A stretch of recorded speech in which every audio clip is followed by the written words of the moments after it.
हमारी टीम मौजूद है और आप सभी को पता है कि पूरे हरियाणा के अंदर सरपंच लगातार जो विरोध कर रहे हैं हरियाणा सरकार का राइट टू रिकॉल को लेकर के और ई टेंडरिंग को लेकर के लगातार देवेंद्र बबली मंत्री हैं जो उनका विरोध कर रहे हैं। कल देर शाम जो जो पंचायत के जो भी सरपंच है या पंच है जो यहाँ पर धरने पर बैठे थे वो डीसी साहब को ज्ञापन देने के लिए लगातार प्रयास कर रहे थे, लेकिन डीसी साहब नीचे उतर के नहीं आए। इसी कारण जो सरपंच है और जो पुलिस अधिकारी है उनके बीच में जो लाठीचार्ज जो हाथापाई हुई है, कल वो तमाम तस्वीरें लगातार सोशल मीडिया में वायरल होने लग रही है। उसी को लेकर के किसान नेता भी डॉक्टर दलवीर यहाँ पर पहुंचे हैं और सरपंचों ने कह रखा है कि आज यहाँ पर खाप पंचायतें भी और जिलाधीश के नहीं बल्कि सभी हरियाणा के सरपंच यहाँ पर पहुंचने वाले हैं। सबसे पहले कराऊंगा बिल्कुल, क्या कहना चाहेंगे कल की घटना को लेकर के जो सरपंच है और जो पुलिस है इनके बीच में जो झड़प हुई है कल? भाई कल बिल्कुल एक बार फिर जी इस हरियाणा सरकार ने एक बार फिर सिद्ध कर दिया सरकार बिल्कुल अंग्रेजों की तर्ज पर चल रही है और सरकार फांसीवादी है और फांसीवादी रवैये से ही काम कर रही है।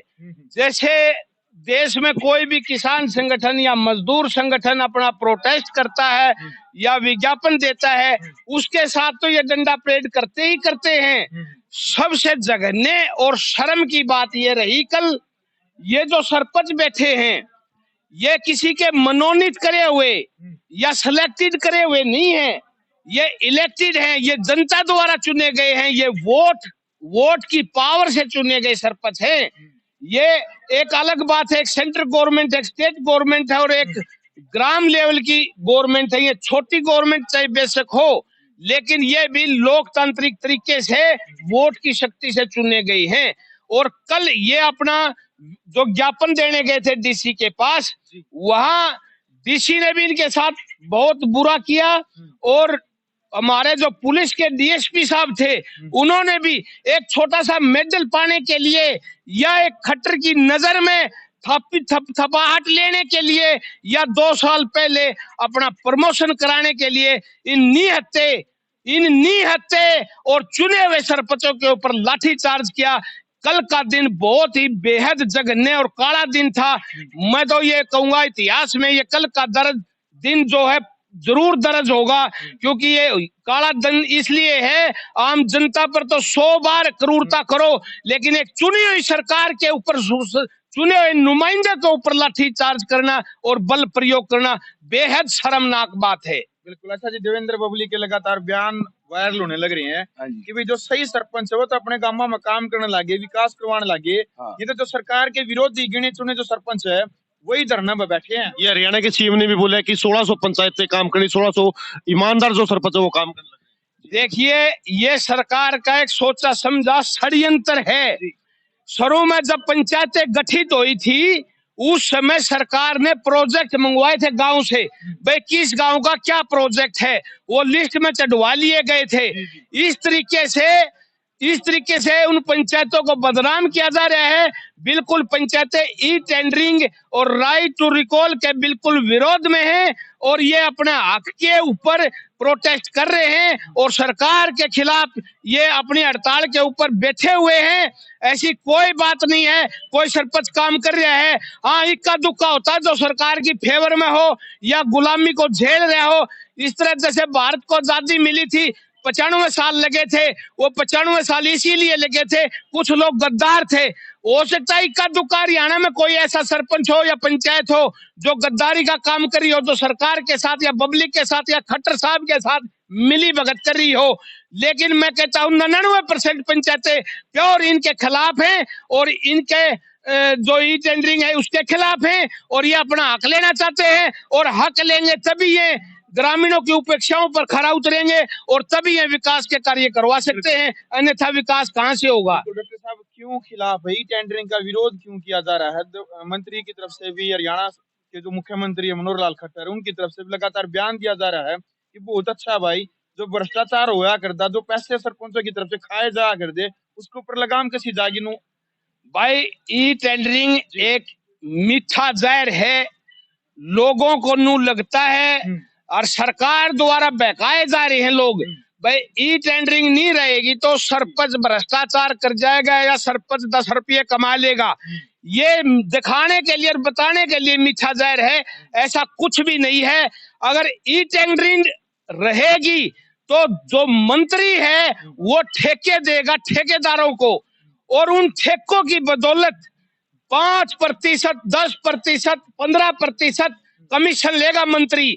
मंत्री तो भ्रष्टाचार करेगा और सरपंच इससे वंचित रह जाएंगे। लेकिन ई टेंडरिंग अगर हटता है तो ये तो दिखाने और बताने की बात है कि सरपंच भ्रष्टाचार करता।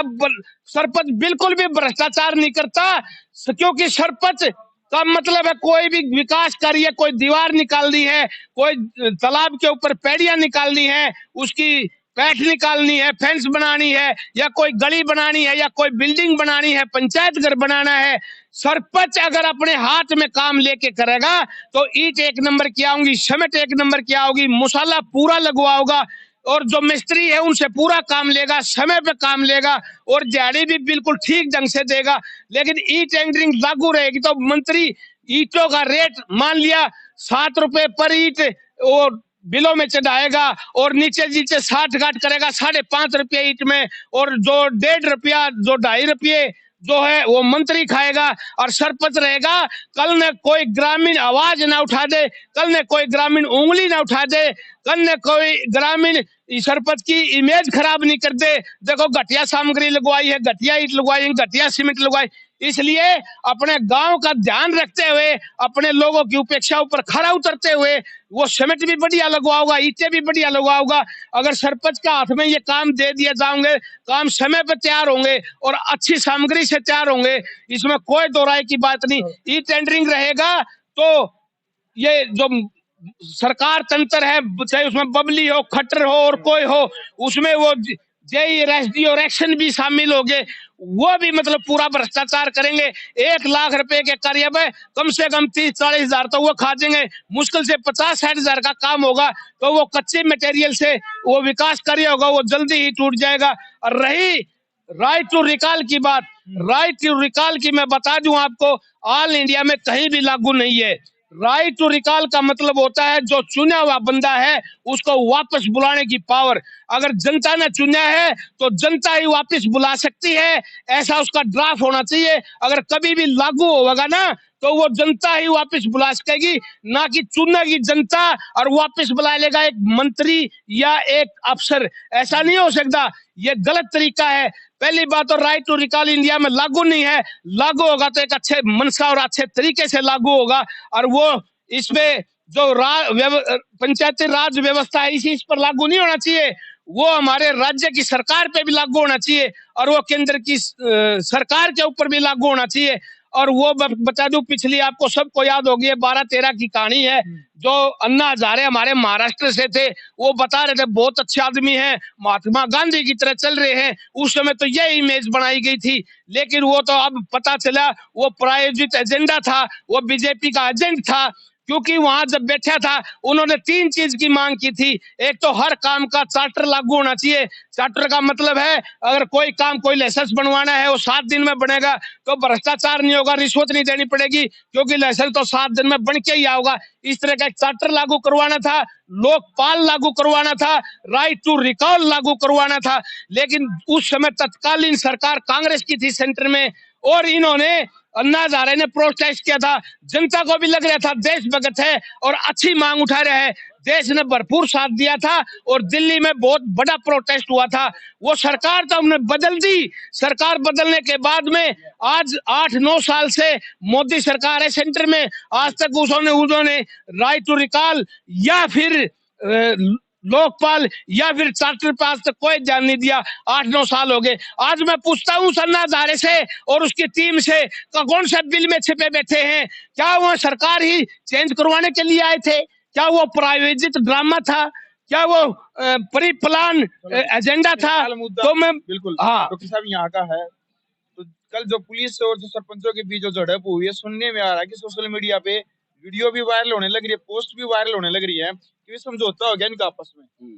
ऐसे हाँ, ऐसा क्या मैं अभी सरपंचों के बीच में ही बैठा हूँ, किसी भी सरपंच से आप पूछ भी सकते हो कल का जो जघन्य अपराध किया है प्रशासन ने सरकार के इशारे पर, उसका अभी तक कोई समझौता नहीं होया है।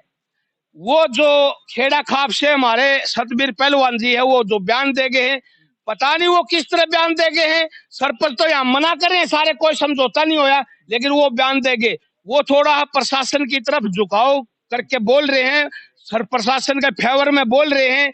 मैं तो सतबीर जी से हाथ जोड़ कर ये कहूं, अपनी बुद्धि को ठीक करिए और आपको परमात्मा सद्बुद्धि दे।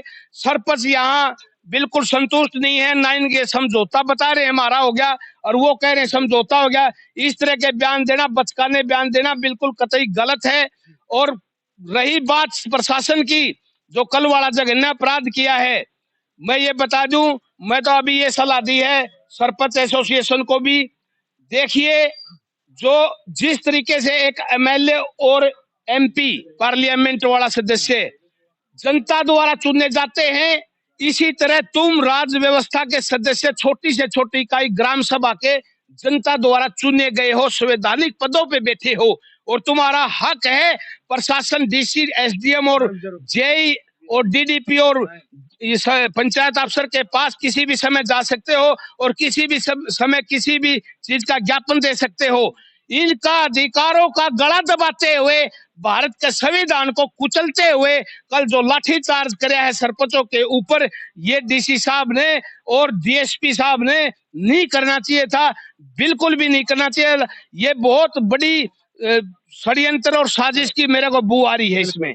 और मैं तो सरपंचों को यही कहूंगा, डीएसपी और एसपी ना, एसपी नहीं सॉरी, डीसी और डीएसपी के खिलाफ सारे सरपंच जिनका चोट लगी हुई है, निशान है, जिनके सर फूटे हुए हैं, रीढ़ की हड्डी पे चोट है या किसी और जगह बाह पे या कोणी पे या गोडे पे लठ लगे हुए हैं, जो भारी अक्षति पहुंची है कुछ भाइयों को, तो वो सारे के सारे मिलके अभी सिविल हॉस्पिटल में जाएं और वहां अपनी एमएलआर कटवाएं और सिविल लाइन थाने में रिपोर्ट दर्ज कराएं। भाई हम संविधान के चुनिंदा सदस्य हैं और हमारे ऊपर गलत तरीके से लाठीचार्ज किया गया और डीएसपी साहब और एसपी डीसी साहब को नाम दर्ज एफआईआर दर्ज करवानी चाहिए इनको। मैंने तो यही सलाह दी है, क्योंकि ये लोकतांत्रिक तरीका है। अगर मान ले सिविल लाइन थाना इनकी दरखास्त दर्ज नहीं करता है तो कोर्ट में 156 धारा वो जो बोलते हैं, ज्यादातर तो मैं अनभिज्ञ हूँ, वकील ज्यादा बता सकते हैं इस मामले में, तो कोर्ट में वो दरखास्त इन्होंने दर्ज करवानी चाहिए और अपने हकों की लड़ाई को जारी रखना चाहिए। मैं इतना ही कहूंगा। चलो भाई, फिलहाल वीडियो आपने देख लिया, बने रहिए आप देसी हैंड न्यूज में रिपोर्टर जुदरमान के साथ। दो भी सरपंचों की ताजा अपडेट होगी, हम आप तक पहुंचाने की हर पल कोशिश करेंगे। जय जवान जय किसान।